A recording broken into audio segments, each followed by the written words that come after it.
The initial idea for this film came from Brenda Grogan at Centre 70 Adult Centre, Kirkby. She explains why. Well, it started off because we had some money given to us as the Urban Aid funding, and the idea of that is to provide for unemployed adults. And a few people came forward and said they were interested in having a look at how a video is made and the technicalities involved. So I identified a tutor, and that's how it started. There wasn't a film where the youngsters now could identify because of the way the people on films were dressed, like KDs and Cuban heel shoes, platform heels. So we decided to gear this video to the drugs problem to see if it could be used to them. Through the Community Recreation Officer Howard Jackson, the Kirkby Video Group started to meet at the town's library and started to plan for this film. It was clear that there was a growing concern in the community about the use of hard drugs, such as heroin, especially amongst young people. The media, especially the tabloid press, obviously take a very emotive stance in presenting information on heroin usage. The group then decided to research fully and consult with a wide variety of people working in the drug information field, as we needed accurate, up-to-date information so we could be clear on our own perspective. Our first call was to the local Knowsley Drug Advice Unit, which had been set up by concerned local parents and financed by Knowsley Borough Council. With me now is John Donnelly, who's the coordinator of the Knowsley Drug Advice Unit based in Sherryfield Drive. First of all, John, I'd like to ask you, how did the drug unit come about? It was started out by parents from the Tower Hill and West Vale area and some local councillors who felt that in this borough, nothing was being done for young people who'd become stuck with certain drugs. Can you define a drug problem? What is a drug problem? A drug problem's just the same as an alcohol problem that we know very well. It's when drugs or alcohol interfere with your work life, your social life and your family life. And what are the most common drugs used in the community? Well, apart from cigarettes and alcohol, which put everything else into the shade, the most common drugs are tranquilizers, and behind them come the soft drugs that have existed for years, like pot. What do you think are basically the reasons behind drug abuse? I don't know. I really don't know what the main reasons are. All I know is that when an economy slumps, that when things become depressed, then the incidence of drug taking and alcohol abuse and drug abuse rises. What kind of age range and difference between sexes do you tend to come across at the unit? Age-wise, because we deal with tranquilizer users as well, the age range goes from 15 to 65. Now, sex-wise, it is mainly men. It's mainly young lads between 16 and 25 who are our main clients. What help can a drug unit offer people who have got a problem? Well, basically, at our place, we believe that it's really no good to just preach abstinence to people, and that if you don't offer an alternative to them, then you're really being a hypocrite. So we offer alternatives. If you're trying to come off drugs, then it's odds on you're going to want to take something else up, some other kind of activity, and we offer those activities. To people who think that heroin abuse is the main concern of the day, what would you say to them? Heroin abuse is a concern, and it's a concern to all of us, but there are greater concerns which are approved of by society rather than this one. And this one could be dealt with far more objectively if more people realise that. Thanks, John. Here with me now is Paul Cunningham, who also works at the Knowsley Drug Advice Unit. Right, Paul, I'd like to ask you for your opinions on the relationship between unemployment and drug taking amongst young people. As far as our unit's concerned, a good 90% at least, I'd say, of our actual clients are unemployed, whether that reflects nationally or not. It's a big factor in young people becoming bored and having not much to do, which is recognised as one of the actual reasons for people getting involved in drug abuse. Would you agree that the recent concern about heroin is widespread in Kirkby, as some people in the community are beginning to believe? It's not an epidemic or anything like that. There is a number, shall we say, of young people who are experimenting with it, and there's an even smaller number who are addicted. Statistics can often be misleading, but this set of fairly recent Home Office figures that we referred to quite clearly showed a staggering rise in the number of known heroin addicts between 1974 and 1983. We next went to Merseyside Police and spoke to Superintendent Peter Deary, head of the drug squad. The sad death of Jason Fitzsimmons last year, the lad of 14 in Croxteth who died having been dabbling with a number of drugs.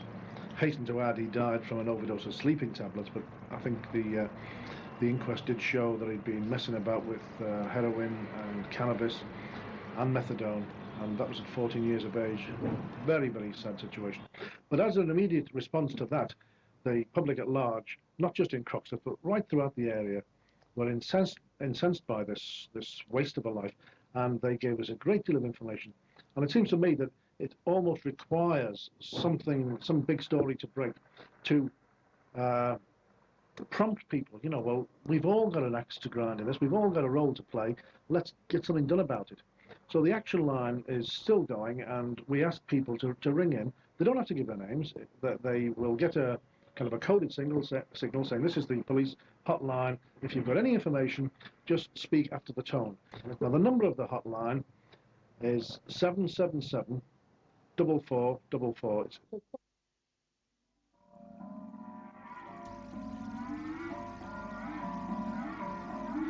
By now the group had decided it was time to go out onto the streets and ask local people for their views. Were they well informed? Do you think there's a drugs problem in Kirkby? Yeah, I think there's a drugs problem all over Kirkby, you know, it's not only in Kirkby. I think it's widespread, you know. Are you aware that there's a drug problem in Kirkby? Yeah. Yes. Why do you think people take drugs? Maybe boredom or something like that. Boredom. Well, listen, that one there, she better get her on. Do you think there's a heroin problem in Kirkby? She must be on it, yeah. You're smart. Are you aware that there's a drugs problem in Kirkby? What am I going to say? Well, there is a drugs problem, but nobody can... I think there is, but it's few and far between. I don't think it's as bad in Kirkby as what it is elsewhere. I don't think it's as bad here. Why do you think people take the drugs? Well, I think myself it's the last resort, isn't it? And bravado, yes, bravado. We'll have a try, have a go, and then they're hooked, aren't they? Through the Prescott Women's Group, we made contact with reformed heroin addict and now actress and campaigner against drug abuse, Jilly McBerrick.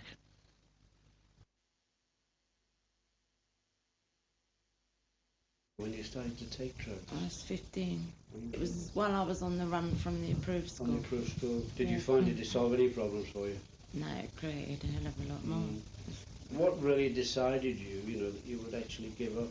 That you would try and throw off the addiction? Well, because I finally realised it was controlling my whole life, and I was in and out of prison. And when I was outside prison, it was just a fight all the time to get the drug. You know, where's the next money coming from? And I ended up on the streets. Did you feel at that time that the other people around you, I'm talking about the people who you portray very well in your performance, the people who were the do-gooders, if you like, did you find those people didn't really know what it was all about? Some do-gooders and some do-badders, but yeah, they don't, and when you're that young, they don't ask for your opinion on anything. No. They just assume they know what's best for you. I mean, like magistrates. I know I've been in front of magistrates who really thought prison was the answer. You know, you're going there for help, you can get treatment there, and they really believe that. Yeah. If you say to magistrates, you know, the state of the clinics, you can't get on at a clinic. They just don't believe it. Because they think, well, like a lot of the public think, that these clinics are there and that you can go to them. But they don't realise they're so controlled, and that it takes, I mean, it can take 6 or 7 months in London to actually get to see a doctor for a methadone script, you know. Did you decide of your own volition? You know, I'm going to kick this. I'm not, you know, it's not going to control me the way it is. Well, I decided quite a long time ago, but I couldn't find a doctor that I felt safe with. You know, my probation officer was going to therapy with this doctor, and he took me on, although his policy is not to take drug addicts because he's only a GP. I see. But he kind of took me in good faith, you know, and he doesn't make any demands on me, and he let me cut it down as I wanted. But how long did that take? It's taken about 9 months since I first went on with him, We wish you the very best of luck. Lovely. Really. Well, I hope it, even if it helps one person watching it and makes them think what they're going into. Indeed, I couldn't agree more. Anyway, take care of yourself. Do you think there's a problem with prescribed drugs, you know, like the medical drugs, tranquilizers, Valium, Librium? It's not a problem, but like some like to get it, take drugs from that. Do you think there's a problem with prescribed drugs of the doctor? Stuff like that. I didn't know he prescribed them. Yeah, you know the likes of Valium. Oh yes, he gets them too freely. You get them Valium too easy from the doctor. He just he gives you them Valium to push you out, doesn't he? Yeah, I took them once. I was ill at once, and the doctor gave me the Valium. I took one. I was in another world of my own. I ended up with my daughter coming in and my house on fire. There's an alternative really speaking to every problem, you know, and let's stand up and face it. The group discovered heroin was not the only growing drug concern. There was also a big problem with medically prescribed tranquilizers, such as Valium, Librium, etc., especially for married working class women. One such working class woman and mother who had suffered many problems with tranquilizers in her own life, Christine, now writer and actress.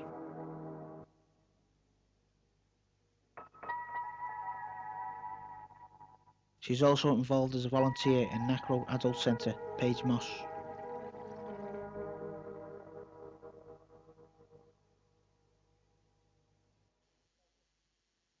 Well, I started feeling really depressed and I was crying all the time.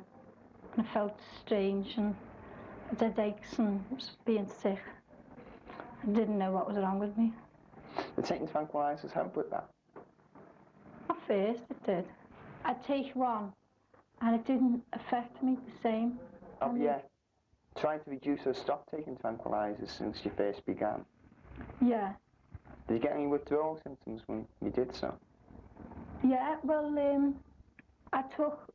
I just completely said that's it, you know, I'm not taking them anymore. And then it was the worst thing I could have done in my life. I just completely went to pieces.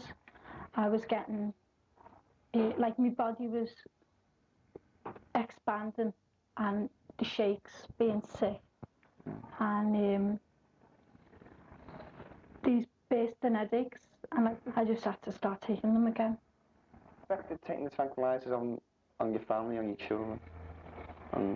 It must have been bad for them because, like, I was sort of sitting there, like, withdrawn into myself.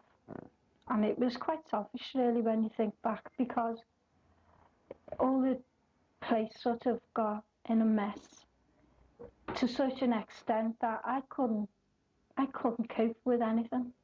If you were to come across someone now who's at the same stage you were when you originally went to the doctor for tranquilizers, would you give them any advice? Yeah, that trying to, you know, explain to them that if they are to be on tranquilizers, to not be foolish and take more than they should do. Abuse them, sort of thing, which I did abuse them. And also to try and sit down and work out where you've gone wrong in your life. Indeed, tranquilizers, as they are popularly known, are the most frequently prescribed mood-altering agents in the world. Every year, 1 in 5 British women will take a daily dose of Valium or Librium for sedation. 1 in 10 males will do the same. Incredibly, 250,000 British adults are known to have used these drugs regularly for more than 5 years, making them much more abused than heroin. Tranquilizers were preceded by the even more dangerous barbiturates. Over 24 million tranquilizers are prescribed by the NHS, mostly through GPs, every year, at a time when the NHS is becoming badly underfunded. Tranquilizers were launched by the big drug manufacturers as safe and non-addictive to the discredited barbiturates. Paradoxically, although tranquilizers soothe users' anxieties and act as an initial euphoric, they can also release inhibitions, producing aggressive and excitable behavior, in fact like alcohol. Tolerance develops relatively easily, so the dose has to be steadily increased in order to maintain the desired effects.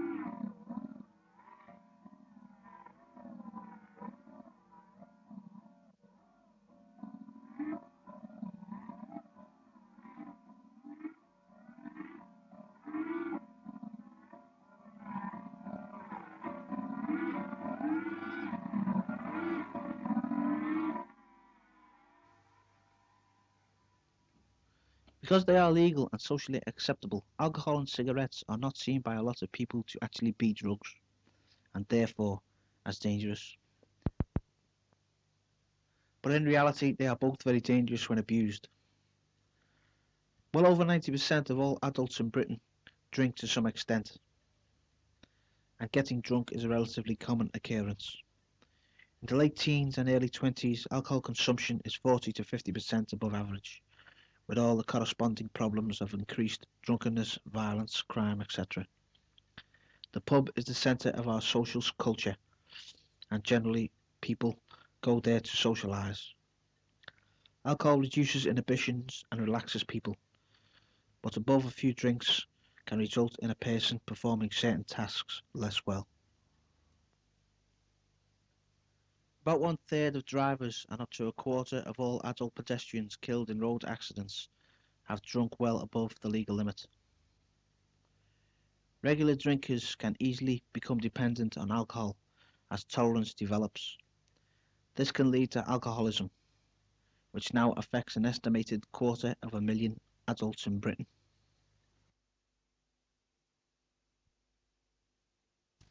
Use of cigarettes containing nicotine, however, is on decline, although there are still about 18 million smokers in Britain, about 45% of the adult population. Pure nicotine is one of the most lethal substances known to man, able to kill with a few drops applied to the tongue. In cigarettes, it acts as a mild stimulant, only as a small dosage. Smokers have a compulsion to reach for a fag that could be said to make a heroin addict look as though he or she has no problem. 50,000 people die each year in Britain from smoking-related diseases, such as lung cancer. It is now claimed that even non-smokers in the vicinity of smokers are also at risk. Smoking is now almost becoming the preserve of the working class, especially women.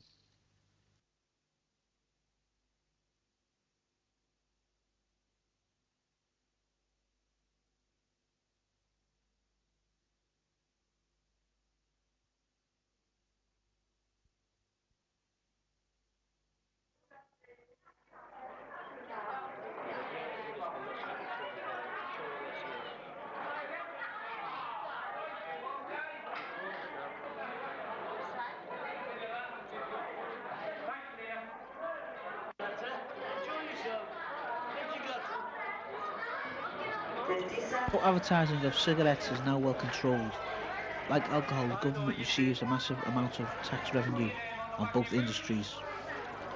Both these industries, like the medical drug industry, are dominated by big business.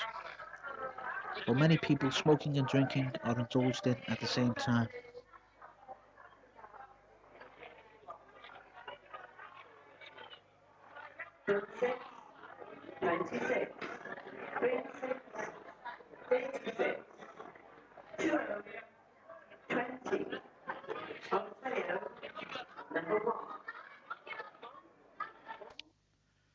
This chart illustrates that although people in the community are right to be concerned about heroin, compared to the regular use of alcohol, it pales in comparison in the terms of the number of people who use it.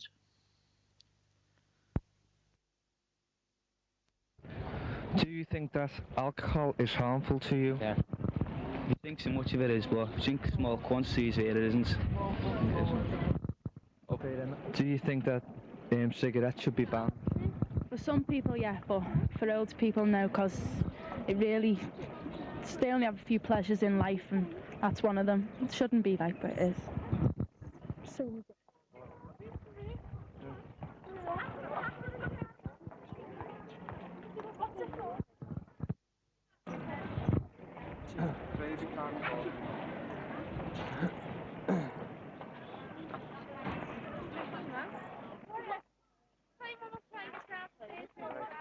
A 100,000 people die each year through cigarette smoking. Do you think that they should be banned? Yeah. Yeah, I do. The group also consulted a local clergyman, Joe Weeks of St. Martin's Church, to see how the church reacted to the problem of drug abuse locally. They don't seem to be loved in the family. Two, they feel separate from the family, so they look for an alternative. Now, the alternative, it seems to me, is the Christian faith. You know, that the Christian faith offers some hope. That first, it's about loving yourself. It's about understanding the people around you and understanding that there is a God who cares and loves with all those people around you. The answer to the smoking, to go back to your smoking, is yes. Yes, I do smoke, but I do know the consequences of that, which is very bad health. Also, very expensive. A packet of cigarettes today is £1.50. Now, if you multiply that by 7, if you smoke 20 a day, that works out quite a lot of money. What's that? 7, 10, £10.50, isn't it? Or multiply that over, 52 weeks in a year, and you come to quite a hefty figure. Now, if you wanted to buy a house over 10 years, you probably have saved enough money, instead of smoking 20 cigarettes a day, but to have actually put that money aside. So there's the very positive sides of not smoking. Yes, indeed. It's a great incentive when you shut a It's also very antisocial. It smells. But the alcohol is a big problem, it seems to me, everywhere, not just in Kirkby. If you want to find a good grocery shop in Kirkby, it's quite difficult. But if you want to find a good off-licence or a pub or a club, there are hundreds of them. You don't have to look very far. Now, in Liverpool, people talk about the bad parts, the dying Liverpool. But if we take the docks, the Albert docks, there's the new birth. There's the new resurrection. Look at the cathedral, the Anglican cathedral. The clergy have moved back in to the town. There's a new housing estate. There's the birth again. And there are signs of hope. There are signs of hope in Kirkby.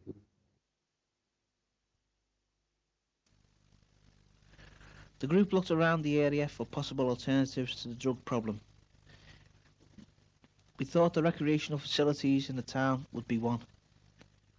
We interviewed Kirkby Sports Centre manager Doug Daly. You've got quite a magnificent stadium here. It's really, really super, isn't it? I've not seen one in this area anyway. It's anything like it. Well, we pride ourselves. It must be the best in the northwest. But we're very proud of Kirkby Sports Centre. You've had one or two quite spectacular events here over the years, haven't you? Well, we've we've been the venue for many major events, but two that I can recall over the last dozen years that stick out in my mind are the English Schools Athletics Championship, and of course the Special Olympics, for which was a sporting 3-day extravaganza for persons with mental handicap. Generally, throughout the week, is the sports centre well used? Oh yes, my goodness, we're actually running at capacity most evenings and weekends. During the summer holidays, now that children are off school, you're running special sort of events to keep them occupied, aren't you? Well, we've over the last few years we've run what we've called a summer fun scheme. It's been aimed at the youngsters, and they can participate in a full range of indoor and outdoor sporting activities, all for 25 pence, and we provide the staff and the equipment, and it's very well received. So you keep quite a lot of children occupied? Oh yes, and yeah. Of course, using the centre, say, throughout the week, is it very expensive for for people to use it? I don't think so. I don't think so. No, and we have actually got a two-tier price structure. So if people are available during the day, Monday to Friday, be they unemployed or persons on short time or what have you, then they can use the centre for 25 pence, which is very reasonable. Obviously, it's a little bit more expensive of an evening, but I don't think the prices are prohibitive. No.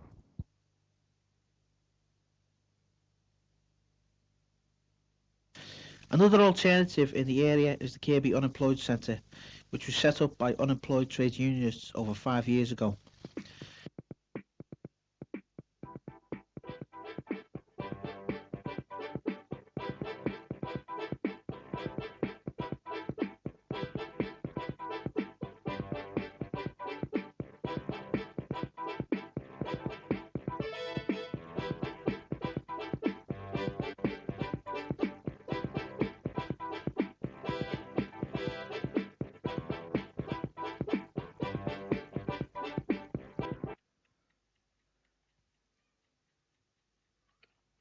A recent innovation has been the Second Chance course, which gives adults the opportunity to return to education.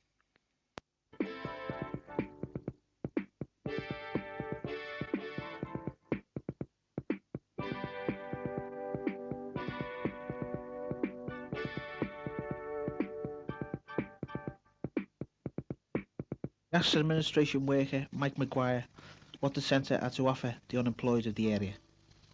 To people in the Kirkby area who have problems in connection with their housing, possibly, or in terms of claiming benefits, are not sure what their rights are.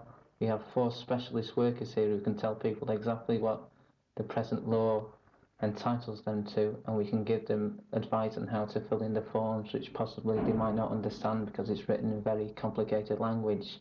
Now, that service in the last year has generated in the region of £250,000, which has come back into the local community, and that has obviously been a great boost to such a deprived area as Kirkby. What plans do you have for the future? Well, in the very near future, we hope to set up an arts group in the centre, which will develop the local people's latent skills and talents in the field of painting, drawing. Possibly also we might be setting up a project which will do a mural in the large hall we have in the new centre, in which we hope to encourage a large number of people to take part in this over a 12-month period, and we hope to get money from the local council to fund this project. Now, many people will be coming in to do a little bit here and there according to their needs and what talents they have. We can't expect them to be involved on a technical and expert basis, but we will encourage them to develop the confidence to take part in this project. And also in the future, we're getting inquiries from various groups, such as church-based groups, who hope to come into this centre to use it for the benefit of the community in giving advice and help to local people. And that should get off the ground within the next 3 months. Okay, thanks.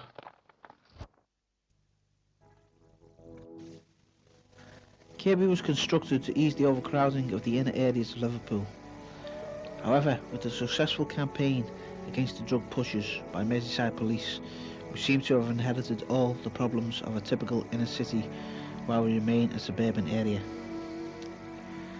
This film is respectfully dedicated to all those involved in the fight against the drug menace.